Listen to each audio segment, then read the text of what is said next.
crack of the slap ricocheted off polished wood and marble, louder than the judge's gavel. Mara Ellison didn't blink. Heat flared across her cheek, copper bright under fluorescent lights, but her gaze stayed level, unreadable.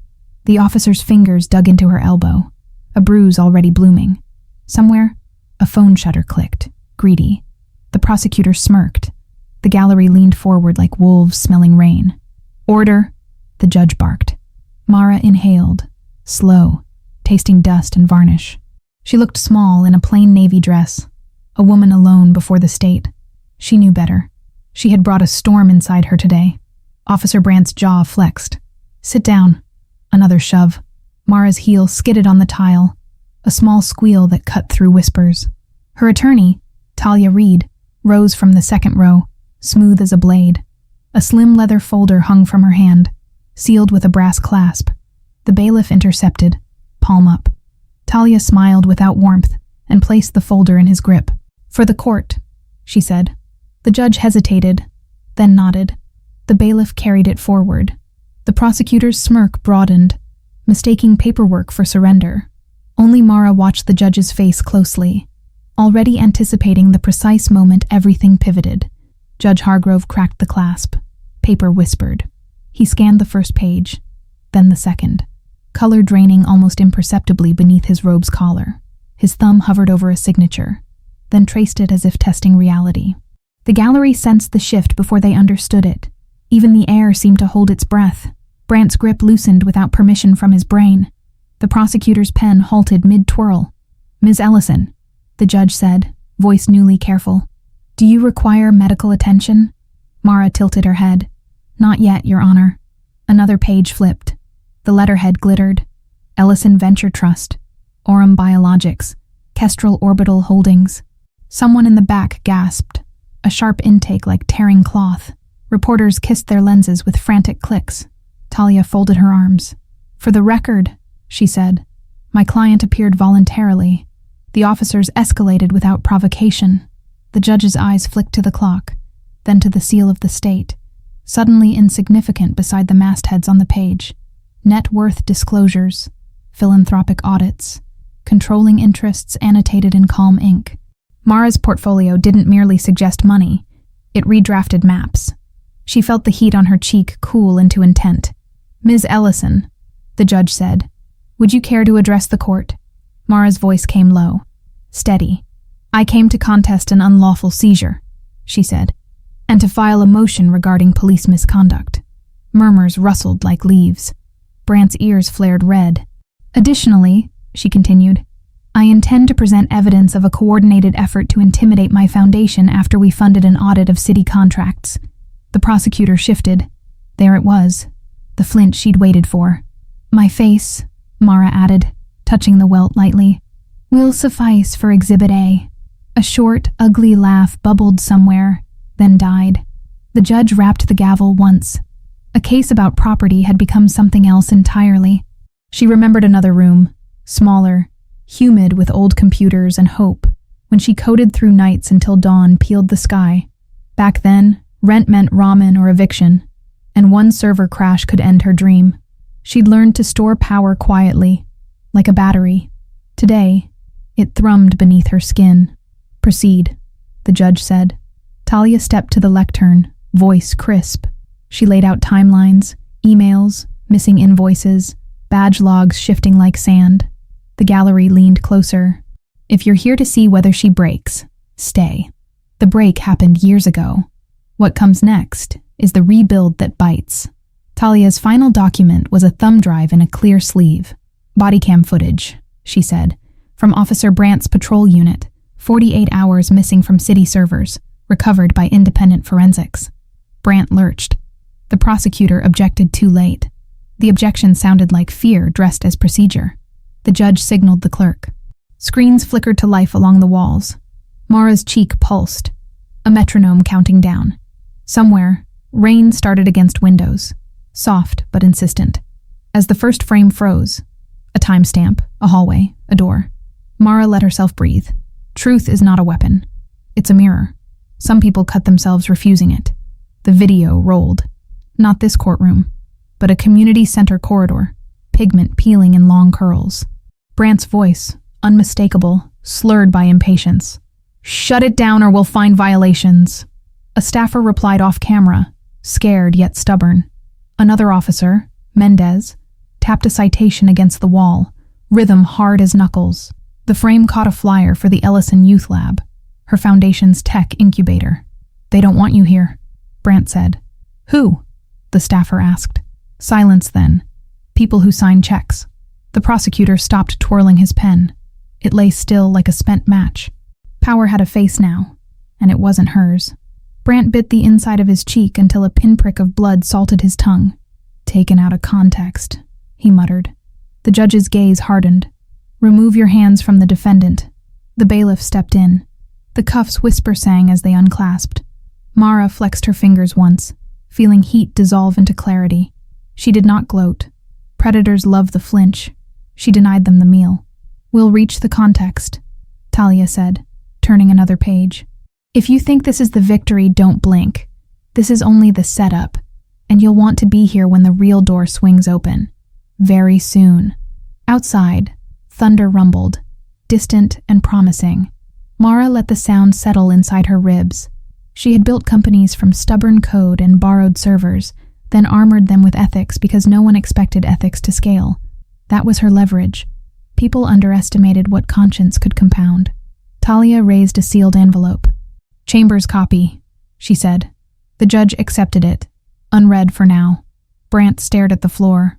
The prosecutor stared at Mara, finally seeing the person he'd miscalculated. She didn't smile. She had a different promise to keep, and when it arrived, it would not knock. It would enter for everyone. The rain outside thickened into sheets, rattling against the courthouse windows like fingers drumming for entry. Inside, the air grew taut, stretched thin between silence and revelation. Mara sat straighter, the welt on her cheek a visible punctuation mark on every word that followed. She didn't need to press charges for the slap to echo. It already lived in the memory of every reporter scribbling at speed, in every lens that had caught the moment. She let it linger, because humiliation, when wielded carefully, could become currency. And Mara Ellison knew better than anyone how to turn currency into power. Talia's voice threaded the quiet. "We've established motive for intimidation, but motive without evidence remains speculation. Fortunately, evidence has a way of surfacing when arrogance leaves trails." She tapped the drive again, and the screen shifted to another clip. This one. A back room in City Hall. The paint newer, the chairs polished. Officer Mendez stood against the wall while a contractor whispered to the prosecutor. Mara recognized the folder on the table. It bore the seal of a development firm recently denied a grant by the Ellison Foundation. "We can reroute funds," the contractor murmured. "Apply pressure until she folds." The gallery erupted with whispers. The judge hammered his gavel, once, twice, 3 times. But order refused to return fully. Truth had already stretched its legs in the room. Mara leaned forward, hands clasped, eyes locked on the prosecutor. He didn't look back.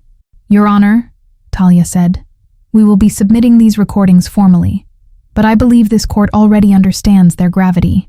Hargrove's throat worked around words that never came. His eyes flicked toward the state seal again, but the emblem seemed smaller than ever. He nodded, a gesture heavy with resignation. "Proceed," he said quietly, almost to himself. For Mara, the moment replayed in parallel timelines. In one, she sat silent, endured, walked away. In another, the one she chose, she stood, dismantled the theater, and wrote new rules under their noses. That was the essence of her climb. Never accept the script handed to her. She thought of her grandmother, who had scrubbed marble floors not unlike these, whose fingers cracked from bleach and cold water, and who once told her, "The floor remembers every footprint, Mara. Don't forget to leave yours." Today, she wasn't just leaving a print. She was carving into the foundation. The prosecutor finally spoke. "This is inadmissible," he said, but his tone lacked teeth. "Chain of custody is compromised. Your Honor, surely..." He stopped when he noticed Judge Hargrove's eyes, hard and unforgiving. "Mr. Keller," the judge said, "you'd better choose your next words carefully." Keller's lips parted, but nothing emerged. The reporters scribbled faster, the rhythm of ink scratching like rainfall. Mara studied him, the way sweat gathered at his temple, the slight tremor in his thumb. Power wasn't only in holdings and shares. Power was in how still you could remain while your adversary unraveled. Talia pressed on. We request immediate protective measures for my client and her staff, given the clear retaliation campaign. She turned deliberately toward Brandt, who now sat stiffly, fists pressed against his thighs. We also request disciplinary review of the officers involved. Brandt's mouth opened, then closed. The rain pounded harder. Mara thought of it as applause from the sky, a reminder that even storms could be allies when framed correctly. The judge considered, then nodded again. Request noted. It wasn't victory, not yet, but it was the foothold she wanted. From footholds, she built empires. Her mind wandered briefly to the empire itself, to the glass tower downtown that bore her name, Ellison Dynamics, where engineers sketched algorithms that would map new frontiers in medicine, to the satellite labs in Lagos, in Sao Paulo, in Nairobi, each a node in a constellation of innovation she had woven from stubborn faith. She had built it brick by brick, code by code, deal by deal, while men like Keller dismissed her as overreaching. And now those same men sat under fluorescent lights, realizing too late that they had struck not a victim, but a force. The judge recessed the hearing for 15 minutes. The gallery spilled into the corridor, buzzing like a hive that had just been struck. Mara rose slowly, letting the eyes track her every move. She touched the welt on her cheek again, not to soothe but to remind. A journalist pressed forward, microphone trembling. Ms. Ellison, do you plan to file assault charges? Mara tilted her head. Let silence speak first. Then, this isn't about one slap, she said. It's about who thinks they can get away with silencing people. That conversation doesn't end with me. She walked away before follow-ups could swarm. In the side chamber, Talia closed the folder with a decisive click. We've cracked it open, she said. Mara nodded, but her eyes were already on the next horizon. Cracks invite floods, she replied. We have to be ready for theirs. Because Mara knew. Exposure sparked retaliation. For every secret dragged into the light, another shadow sharpened its blade. She had built her fortune anticipating such shadows, but now they would come in coordinated waves. That was fine. She had survived worse storms than this. The trick was reminding the storm it too could drown. When the recess ended, the courtroom filled again with damp bodies. Rain-slick umbrellas leaned against benches, shoes squeaking on tile. Mara entered last, deliberate, a study in calm amid chaos. Brandt no longer met her eyes. Keller shuffled papers with frantic energy, as though rearranging pages could rearrange fate. The judge resumed, voice measured but heavy. This hearing has shifted. What was procedural is now a matter of state concern. I will be referring all presented evidence to the appropriate federal authorities. Keller's shoulders slumped. Talia's gaze flicked to Mara. A signal, a quiet acknowledgement. The pivot was complete. But Mara knew the game didn't end in this room. It began here. Each headline printed tomorrow would widen the battlefield. Each broadcast clip would seed public outrage, allies, enemies. And beneath it all, the question would pulse. How did a black woman build an empire vast enough to terrify City Hall? That story, the rise before the courtroom, was the one they'd dig for. And Mara Ellison was prepared to let them dig, because every shovel of dirt uncovered her legend, not her weakness. She wasn't here to survive the narrative. She was here to author it, line by line. Stay with this story, because the courtroom is only the first act, and what waits outside will test not just her fortune, but her soul.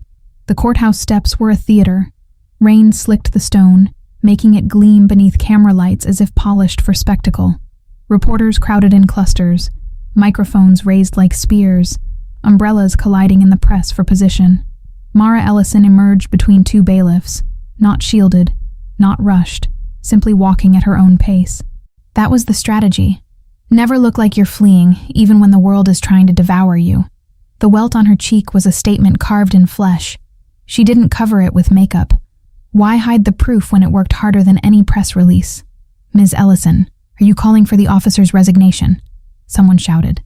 Another voice cut through. Do you believe the prosecutor was bribed? Questions rained harder than the storm, but Mara stopped at the midpoint of the steps. She lifted her chin, water streaking her cheek like war paint. Today was never about me, she said, her voice carrying over the crowd. It was about a system that thinks money dictates who gets silenced and who gets heard. Unfortunately for them, I happen to have more money than they can bury. The flashbulbs popped in bursts, capturing defiance in every angle.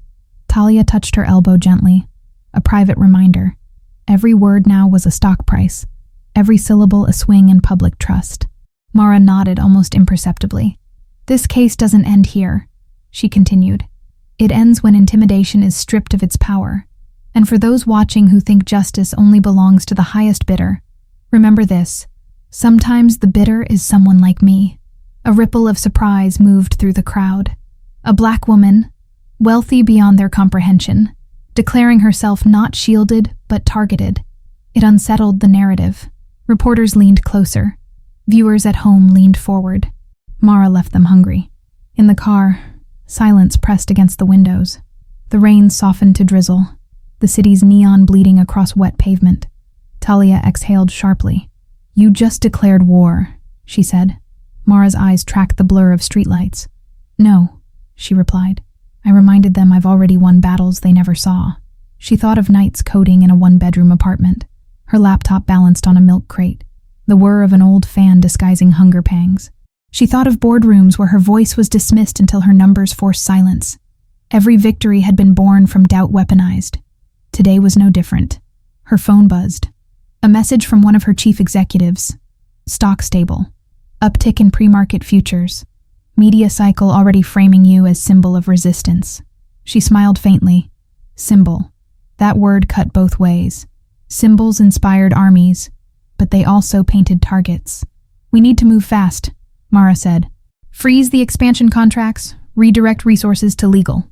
Talia nodded, jotting notes. And the foundation? She asked. Mara's eyes hardened. Double the grants to community centers. If they wanted me to fold, they'll choke instead on the sight of me scaling higher. Power, she knew, was not just retained, it was displayed. The car wound through downtown. Mara's tower came into view, steel and glass thrusting skyward, every floor lit like a constellation. Ellison Dynamics was more than headquarters. It was monument. She had designed it that way. A woman who had once been dragged from eviction court now owned a skyline. Tonight, though, the building seemed less like triumph and more like a lighthouse in storm. Beacon, but also target. Mara stepped into the private elevator, the security team murmuring updates in clipped tones. Inside her office, the city spread below, glittering, oblivious. Power was intoxicating. It was also isolating. She poured herself a glass of water, watching condensation trail down the glass. Across from her, Talia spread the files on the desk. We'll need to anticipate federal involvement, she said. The judge can't keep this within state walls. That footage is dynamite. Mara sipped slowly. Dynamite doesn't just destroy, she murmured. It clears paths. She thought of her grandmother again, hands raw from scrubbing, eyes fierce enough to burn through oppression. If the city wanted to play rough, Mara would remind them she hadn't inherited her empire. She had built it against the grain, with scars as her foundation stones. The phone buzzed again. This time, a number she recognized immediately. Her younger brother, Marcus. He rarely called during work hours. She answered. His voice was tight. You okay? She let the silence stretch before answering. I'm alive, she said. That's enough for now. Marcus exhaled. I saw the video. They slapped you on camera. I swear if... Don't. Mara cut in gently. Your anger is fuel they don't deserve. Let me channel it where it counts. He paused, then said, Grandma would have told you the same thing. Mara smiled faintly. I know. Family, for her, was both anchor and compass. Later, when the building emptied and the city softened into midnight hum, Mara stayed in her office, staring out over the skyline. She thought about what the papers would say tomorrow. Billionaire struck in court. CEO humiliated by police. Power flips in public hearing. But headlines only scratched the surface. The real story was quieter, pulsing beneath the ink. How a system built to suppress had underestimated the wrong woman. That was the story she wanted the world to read.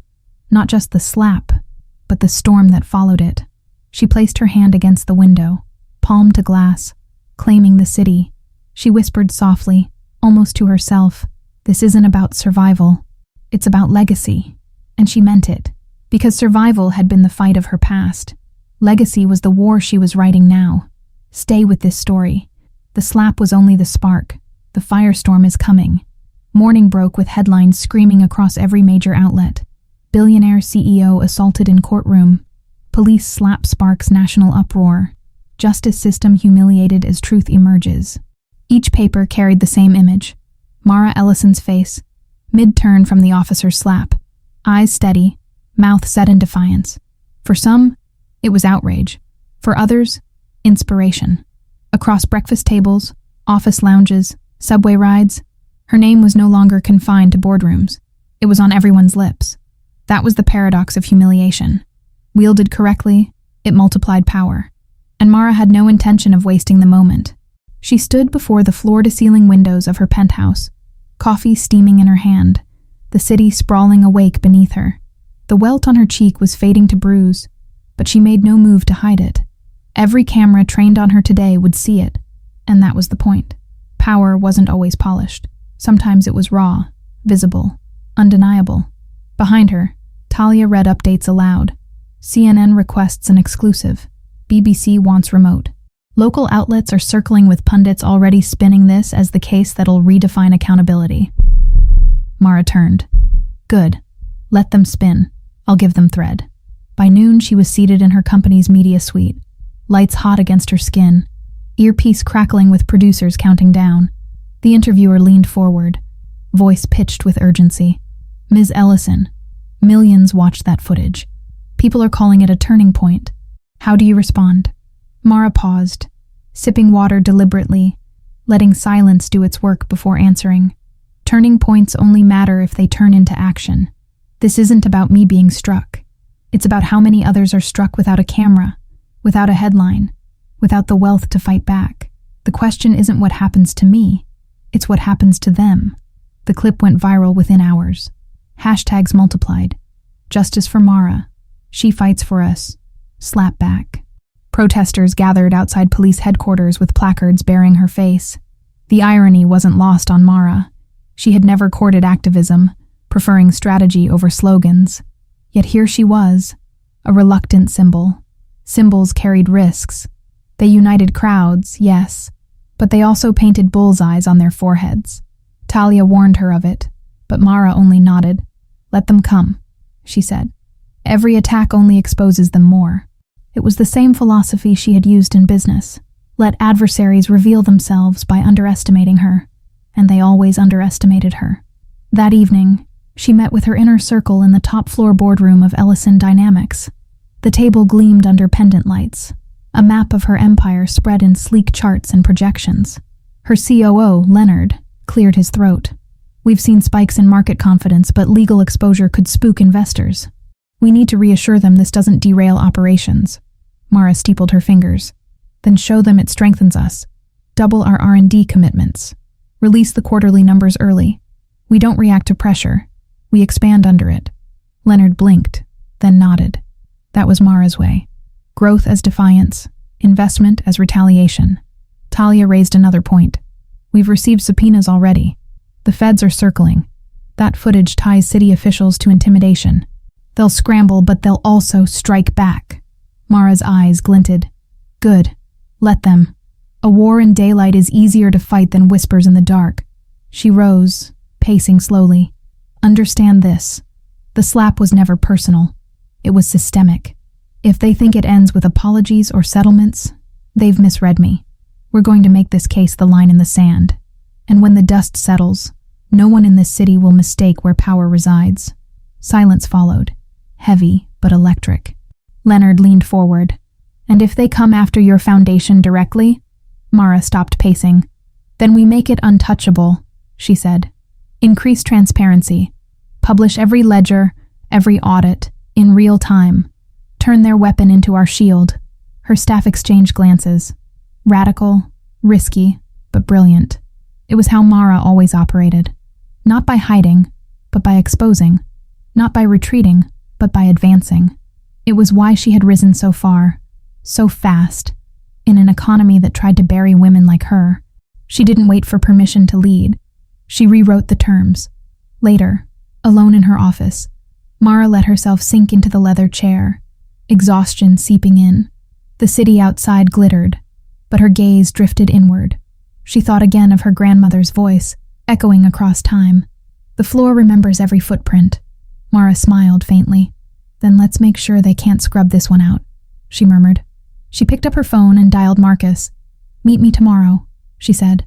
We need to talk about expanding the Foundation's reach. If this storm has opened eyes, we're going to give them something worth seeing. His answer was immediate. I'll be there. Before sleep, she scrolled through her phone. Tweets, articles, messages. Some hateful, some worshipful. She ignored both. Noise was inevitable. What mattered was the signal. The undeniable truth that she had become the story. And in that truth lay her leverage. She placed the phone down, closed her eyes, and allowed herself one thought before rest claimed her. They think this was my breaking point. They don't realize. It's only the beginning. Stay with this story, because the slap ignited a movement, and Mara is about to weaponize it in ways no one sees coming. Dawn crept over the skyline, painting glass towers in hues of gold and crimson. But beneath the beauty, the city pulsed with unease. News vans idled outside Ellison Dynamics, their antennas stabbing skyward. Protesters gathered with signs, "Stand with Mara, justice now, no more silence." Across the street, counter-protesters shouted, waving thin blue flags, anger sharp in their throats. The courthouse slap had split the city in two, and at the center of the fracture stood Mara Ellison, watching from her office window 30 stories above. The bruise on her cheek had darkened overnight, but her eyes had sharpened with it. Marcus arrived just after 7. He wore a hoodie and jeans, the antithesis of her tailored armor, but his presence grounded her more than any bodyguard. "You're trending in 50 countries, he said as he dropped into a chair. "Half the world thinks you're a hero. The other half thinks you're a threat." Mara allowed herself a wry smile. "That's balance." Marcus shook his head. "Balance? You're walking a razor. If you fall, they'll say it proves their point." Mara turned back to the window. "Then I don't fall. That's the only option." She said it as fact, not bravado. They ate breakfast together, coffee for her, pancakes for him, a ritual from their childhood, when their grandmother stretched flour and eggs into comfort after days of scarcity. "She'd be proud," Marcus said quietly. Mara paused mid-bite, then set her fork down. "She'd tell me pride doesn't matter if it doesn't change lives." He nodded. That was their compass. Legacy over ego. "So," Marcus said, shifting gears, "what's the plan?" Mara leaned forward, eyes sharp. "We expand the Foundation's footprint. Education, housing, healthcare. They wanted to intimidate me into shrinking. Instead, we're going to scale so large they can't ignore us." By midday, reporters packed the press room at Ellison Dynamics. Mara stepped onto the stage, lights blazing, microphones clustered like hungry mouths. She didn't flinch. The bruise on her cheek drew every lens, every gaze. She leaned into it, standing not as a victim, but as evidence. "Yesterday," she began, "I was struck in a courtroom, but the real violence is quieter. It's contracts stripped from communities. It's audits buried. It's officers who think they answer to power instead of people." The room hushed. Pen stilled. Mara lifted her chin. "That ends now. Starting today, the Ellison Foundation triples its investment in underserved neighborhoods. Not next year. Now." The announcement detonated across social media. Videos clipped her words into rallying cries. Donations to the foundation surged from unexpected quarters. Teachers, nurses, small business owners sending $5, $10, $20. A tidal wave of solidarity. Mara's CFO called in disbelief. "We're up 20% in less than 4 hours. It's unprecedented." Mara only nodded. "They thought money was their weapon," she said. "Let's remind them it can be ours too." For her, wealth wasn't hoarded. It was leveraged. And now, she would leverage it to shift the very ground under her adversaries' feet. But not everyone was applauding. That evening, a leak hit the airwaves. Anonymous claims of corruption within the Ellison Foundation. Whispers of inflated contracts, ghost partners, secret accounts. The timing was surgical. The same networks that had exalted her hours before now flashed, breaking, billionaire CEO under fire. Marcus stormed into her office, phone in hand. "This is a hit job," he snapped. "They're trying to smear you before the movement grows legs." Mara remained seated, eyes scanning the reports calmly. "Of course they are. It's textbook." She tapped the desk once. "Let them throw mud. We'll turn it into brick." Talia entered moments later, face grim. "They'll push for investigations. Federal, maybe international. We can fight it, but it'll get messy." Mara leaned back, exhaling slowly. "Good. Let them dig. Every stone they overturn only proves what we've already built. Transparency is our sword." She stood, pacing. "We release every ledger, every audit. Not curated, raw. The whole archive." Marcus blinked. "That's insane. They'll dissect every detail, twist anything they can." Mara smiled faintly. "Yes, but in the end they'll drown in data, and the truth will float." Her eyes gleamed. "They think scandal will weaken us. It will crown us instead." By midnight, the Foundation's entire financial history, hundreds of thousands of pages, was live online, searchable by anyone. Activists, journalists, and citizens tore through it like archaeologists uncovering buried treasure. Within hours, hashtags shifted again. Receipts don't lie. She has nothing to hide. What was meant as a smear morphed into proof of her integrity. Even skeptics grudgingly admitted the brilliance of the move. Mara watched it unfold from her desk, a faint smile tugging at her lips. "You want a war?" she whispered. "Then fight me in daylight. I don't lose in daylight."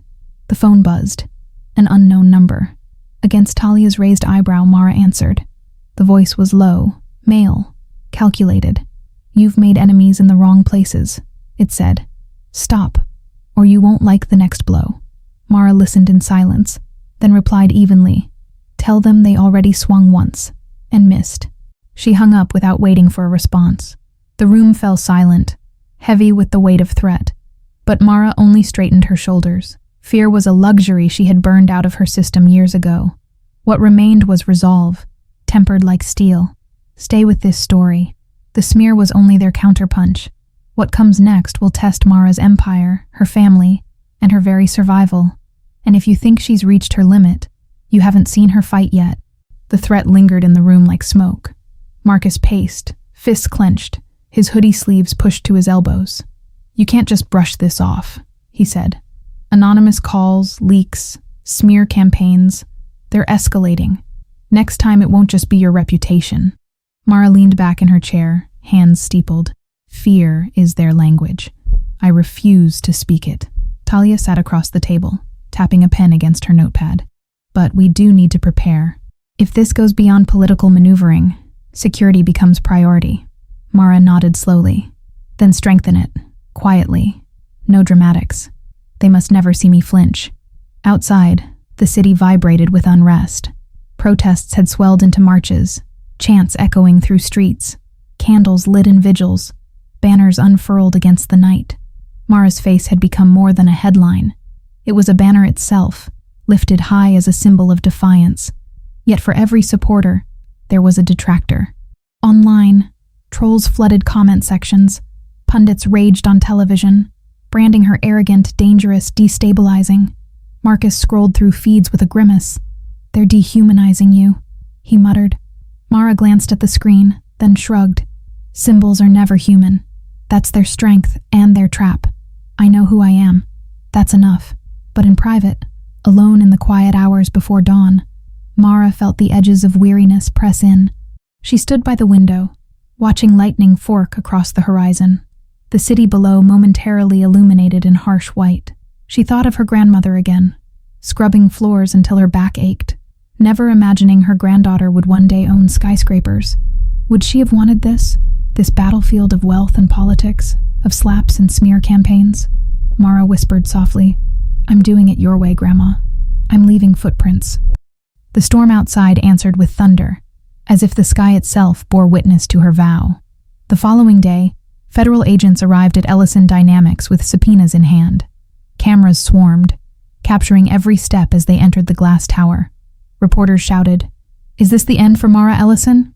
Inside, Mara met them in the lobby, not in a hidden office. She stood before the cameras, her bruise still visible. her voice calm. "We welcome oversight," she said. "We welcome scrutiny. Let the world see what we've built. We have nothing to hide." The agents hesitated, unused to compliance so unflinching. Mara gestured toward the elevators. "Every door is open. The only people afraid of daylight are those with shadows to protect." That night, news anchors debated her performance. Some called it brilliant strategy, others reckless transparency. But the effect was undeniable. Mara had flipped the narrative again. Instead of appearing cornered, she looked untouchable. Donations to her foundation surged further. Grassroots groups adopted her slogans. The people saw not just a billionaire but a warrior, one who fought with open hands rather than closed fists. Yet Mara knew better than to bask in praise. Symbols attracted light. Yes, but light also drew predators. The more she shone, the more determined her enemies would become. And somewhere in the city, they were sharpening knives. 3 days later, the first blade struck. A bomb threat forced evacuation of one of her foundation's community centers. Children were hustled out into the rain, staff trembling as sirens wailed. The device proved false, a crude hoax, but the message was clear: escalation. Marcus slammed his fists on Mara's desk. "This isn't politics anymore. They're coming for blood." Mara remained composed, though her jaw tightened. "Then let them. Every threat against us exposes them further. We won't retreat. We expand." She announced funding for 3 new centers that evening. The news cycle turned the threat into a rallying cry. Mara Ellison would not be intimidated. But in the shadows, her enemies regrouped. A cabal of contractors, politicians, and officers met in a private dining room, voices low, whiskey glasses sweating on linen.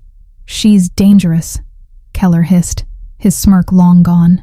"She's turning the public against us." Brant nursed a drink, eyes hard. "She's making me the face of corruption." A third man, older, silver hair slicked back, leaned in. "Then we turn her strength into weakness. Symbols burn brightest before they collapse." They plotted, weaving strategies of leaks, lawsuits, even whispers of violence. They underestimated her still. They didn't realize Mara anticipated every strike, building counterblows into her very steps. Meanwhile, Mara called her executives together. "We're not just defending ourselves," she said. "We're building a new model. A corporation that doesn't just profit but protects. A foundation that doesn't just give but transforms." Leonard frowned. "That's ambitious even without this storm." Mara's eyes gleamed. "Storms are when trees either break or deepen their roots. I intend to deepen ours." She outlined plans for renewable housing projects, AI-driven education tools, healthcare programs scaled through tech. Her vision was not just survival, it was reinvention. The board stared, half in awe, half in fear. Marcus whispered, "You're not fighting back. You're rewriting the whole war." That night, Mara sat alone again, scrolling through messages from strangers, some grateful, some hateful. One caught her breath, a teenager from Detroit, writing, "I saw what they did to you in court. It made me think maybe I don't have to keep my head down anymore. Thank you." Mara closed her eyes, clutching the phone. This was why she fought. Not for towers, not for headlines, but for voices too often silenced. She typed back, "Never bow. Build higher." Then she set the phone down and whispered into the dark, "Tomorrow they'll come harder. Let them. I was built for harder. Stay with this story. The hoax bomb was only the warning. What follows will strike at Mara's empire in ways designed to break her. But every attempt at destruction may only forge her legacy deeper." The morning after the hoax bomb, Mara awoke to the shrill ring of her private line.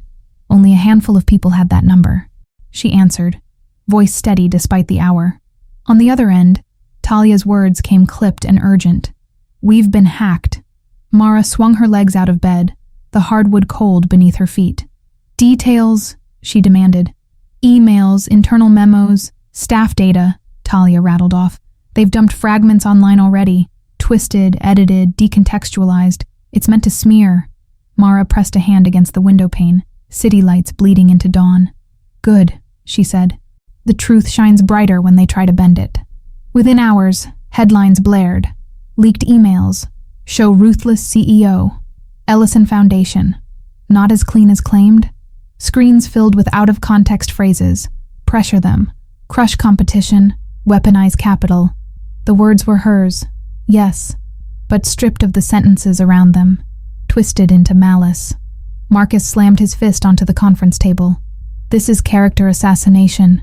Mara studied the fragments. Calm. No, she corrected. This is desperation. They can't beat me openly, so they're trying to distort shadows.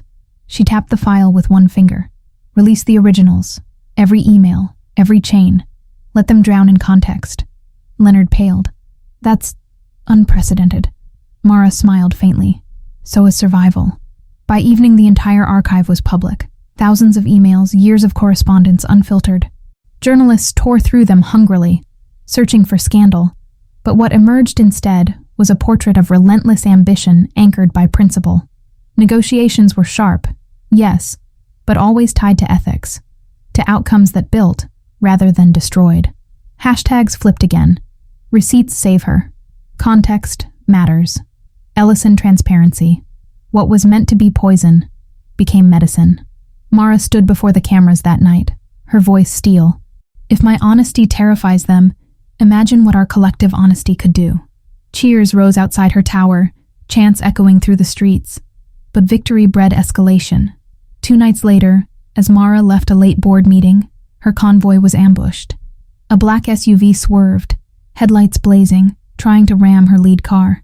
Security maneuvered sharply, tires screeching.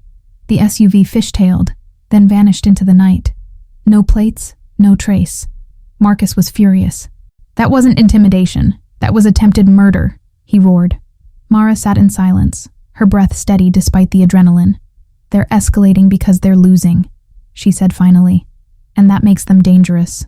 Talia leaned forward. We need to move you to a secure location. Mara shook her head. If I hide, they win. I stay visible. The next morning, Mara held a rally on the courthouse steps, the very place she had been struck. Thousands gathered, umbrellas blooming like a field of defiance in the rain. She stepped to the podium, the bruise now fading but still visible. They tried to silence me in this building, she said, voice echoing. They tried to smear me online. They tried to threaten me in the dark. And last night, they tried to erase me from the road. Gasps rippled through the crowd. Mara leaned forward, eyes blazing. But I am still here, and I am not afraid. The crowd roared, the sound like thunder rolling through the streets. In the shadows of the rally, Keller watched from a distance, hat pulled low. His jaw tightened as the chants rose. Ellison, Ellison, Ellison. He dialed a number. It's not enough, he muttered. The silver-haired man's voice crackled back. Then we break her where she's strongest. The foundation, the family. Make her bleed. Keller's lips twisted into a grim line. If symbols were built on perception, they would shatter that perception by any means necessary. He pocketed the phone, watching Mara raise her fist to the crowd. Let them chant, he whispered. Soon, they'll scream. That night, Mara convened her team. They're done playing fair, Talia said. We can't predict their next move. Mara's eyes swept the room. Prediction isn't necessary. Preparation is. She outlined steps. Digital forensics to track future hacks. Hardened convoys for travel. Whistleblower channels to expose collaborators. And the foundation? Leonard asked. Mara's gaze hardened. We double its transparency again. Live streams of board meetings, public audits. They want to attack it? Then we turn it into a fortress made of glass. Strike it, and they only shatter themselves. Marcus shook his head in awe. You don't fight fire with fire. You fight it with daylight. Later, in the solitude of her penthouse, Mara allowed herself one moment of vulnerability. She looked at a framed photo of her grandmother holding a much younger her, both smiling despite the poverty that framed their lives then. You told me to leave footprints, she whispered, but I didn't realize it meant walking through fire. She closed her eyes, inhaled deeply, then straightened. Fire didn't burn her. It forged her. Stay with this story. The ambush was only the first physical strike. What follows will test Mara's family bonds, her empire's resilience, and her willingness to go further than she's ever gone before. The morning after the ambush, Mara's phone buzzed with an encrypted alert. One of her community centers had been vandalized overnight. Spray-painted walls screamed, fraud and get out. Windows were shattered, computers smashed. But worse was the message left behind. 3 words scrawled in dripping red across the entrance. Next is family. Mara stared at the photo in silence, her hand tightening on the phone until her knuckles blanched. Marcus cursed under his breath. This isn't politics anymore. This is war. Talia's voice was sharp. They're escalating to terror tactics. We need to involve federal protection. Mara shook her head slowly. No, we handle it our way. That afternoon, she visited the vandalized center in person. The crowd that gathered was larger than expected. Parents, children, volunteers, reporters. The spray-painted words still glared from the entrance, the red paint dark against brick. Cameras snapped furiously as Mara approached, dressed in a simple black coat, her expression unflinching. She placed her hand on the graffiti, then turned to face the cameras. This message was meant to frighten us, she said, her voice steady. But it only proves the truth. They fear what we are building. She paused, eyes sweeping over the crowd. So let's build higher. The applause was thunderous, drowning the hate scrawled behind her. That night, she convened her team again. We're past smears, Mara said, pacing the boardroom. They've declared open warfare, so we must adapt. Leonard frowned. Adapt how? Mara's eyes glinted. By widening the battlefield. She revealed a plan to take the Foundation global, branching into new cities, new nations, so no single power could choke it. If they strike one center, 10 more will rise. They can't erase us everywhere. Marcus looked at her, half in awe, half in fear. You're not just defending, you're multiplying. Mara smiled faintly. They lit this fire. I intend to spread it. Meanwhile, in a dimly lit penthouse across town, Keller seethed. Reports of Mara's rally and the applause at the vandalized center played on a muted screen. The silver-haired man leaned back, swirling whiskey. You've underestimated her, he said. Keller snapped. We hit her again. The older man smirked. No, you don't strike the fortress. You strike the heart inside it. He slid a file across the table. Inside, photos of Marcus, candid shots, notes on his movements. Keller's eyes narrowed. Family.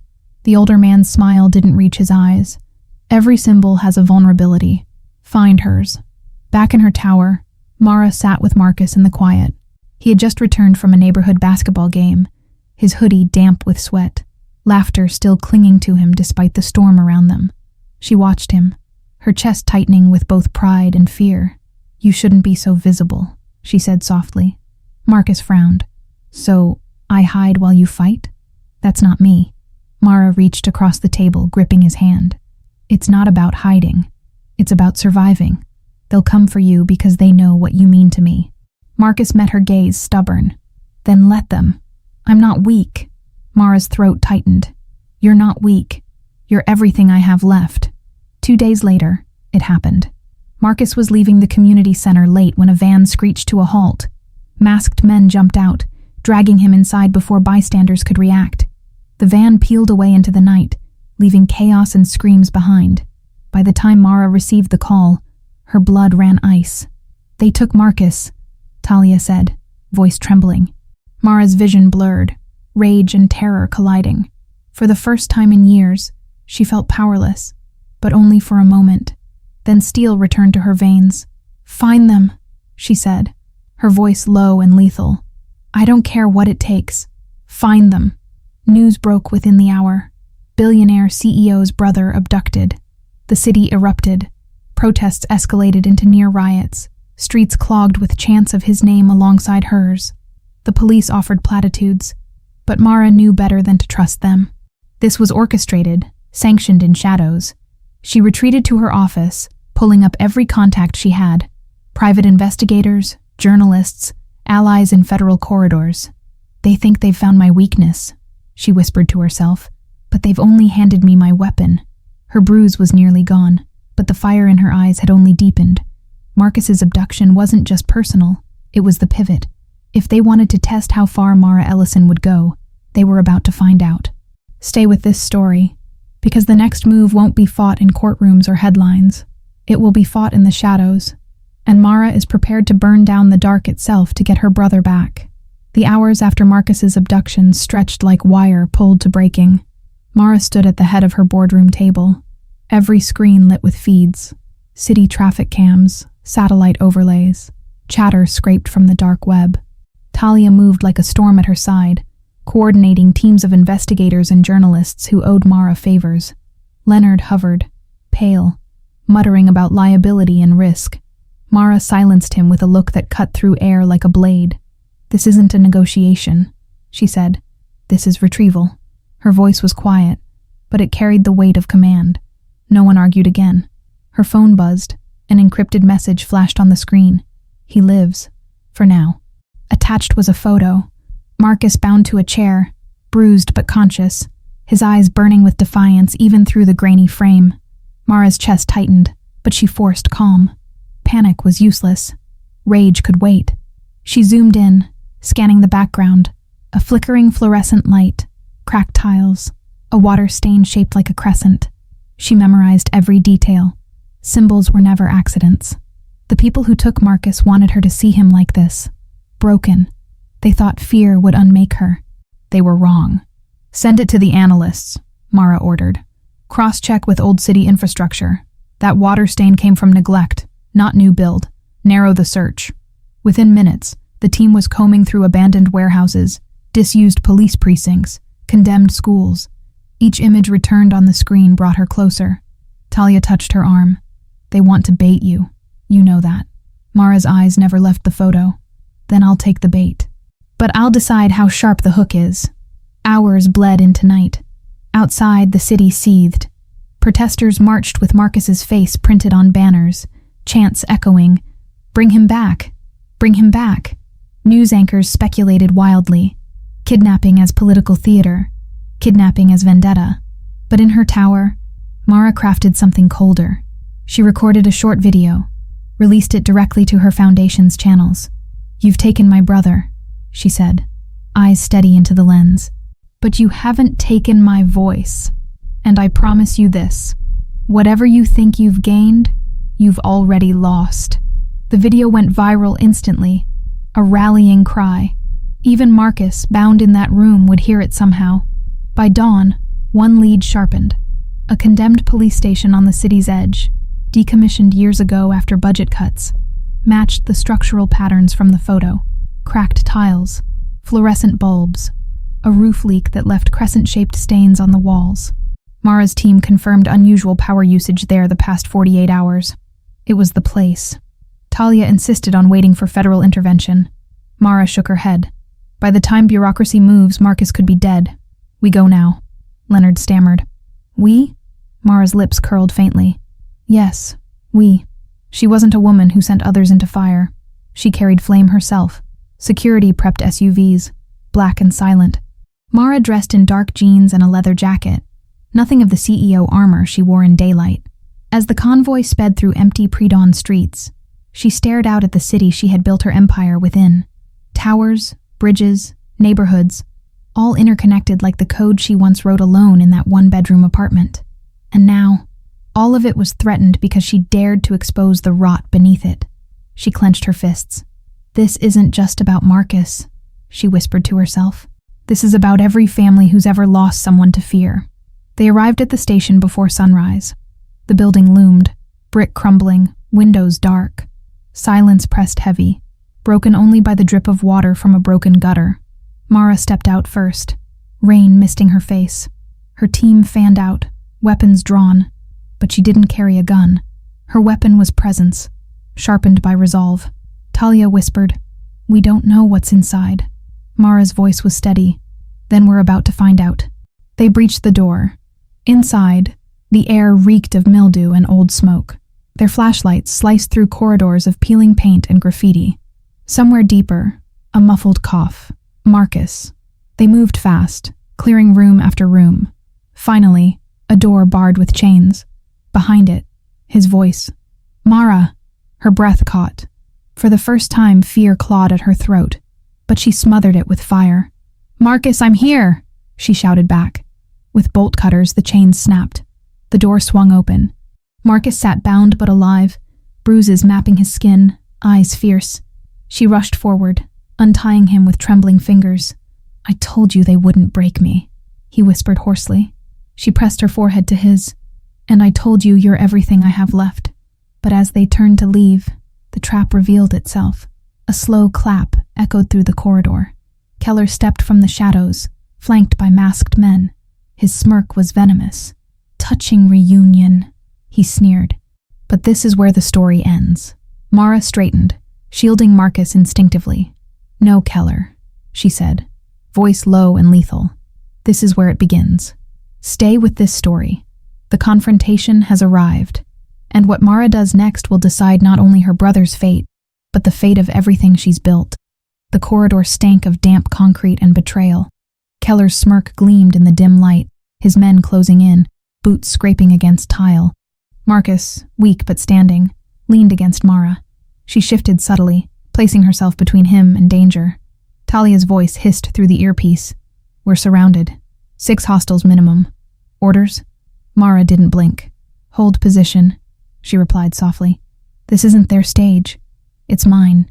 Keller laughed, the sound sharp and hollow. "You really think you can talk your way out of this?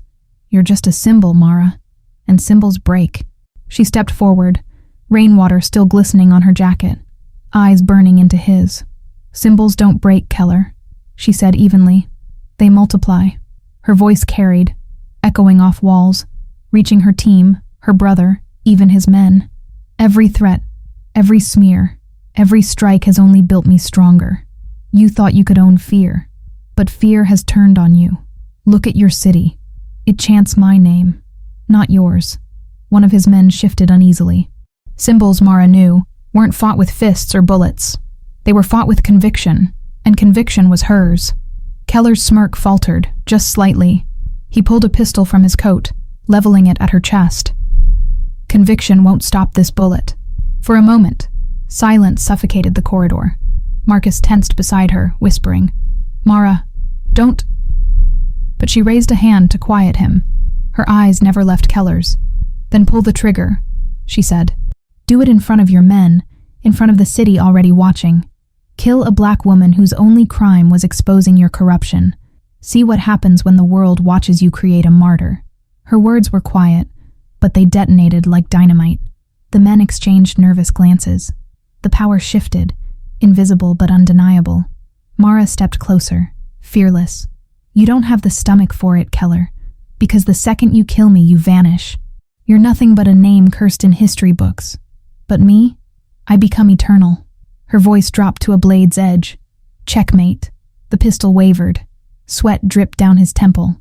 One of his men muttered, "She's right." Another lowered his weapon entirely. Fear, his weapon, had deserted him. Keller's smirk collapsed into something raw and desperate.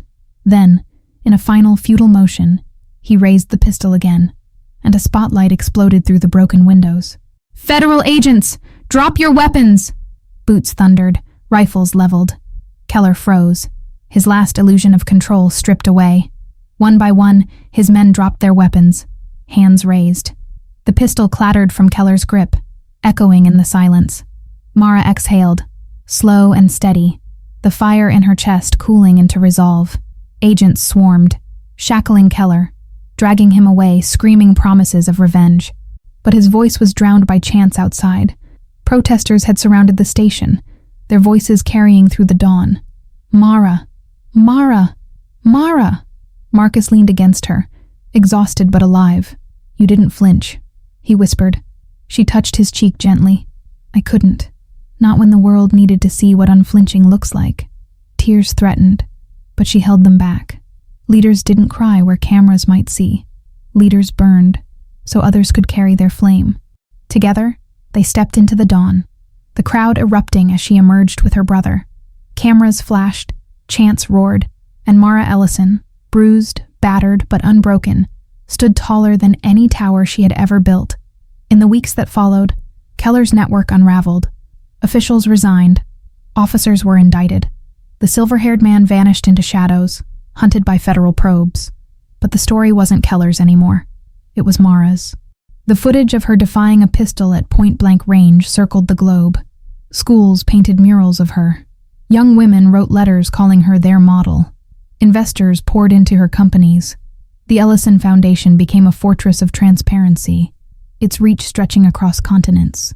And everywhere she went, she carried the same message: never bow, build higher. One evening, months later, Mara stood at the edge of her tower, gazing out at the city she had reshaped with fire and defiance. Marcus stood beside her, healed but scarred, his presence a reminder of both loss and survival. She thought of her grandmother again, scrubbing floors until her bones ached, whispering, "The floor remembers every footprint." Mara smiled faintly. "Well, Grandma," she murmured, "this one they'll never erase." She turned to Marcus. "We've survived the storm. Now it's time to build the horizon." He grinned, tired but proud, and together they looked toward the future, a skyline not just of steel and glass, but of resilience carved into history. Because Mara Ellison was no longer just a billionaire. She was a force, a legacy, a symbol that could not be silenced. And if you've stayed with her this far, you know this isn't the end. It's only the beginning of a story too powerful to ignore.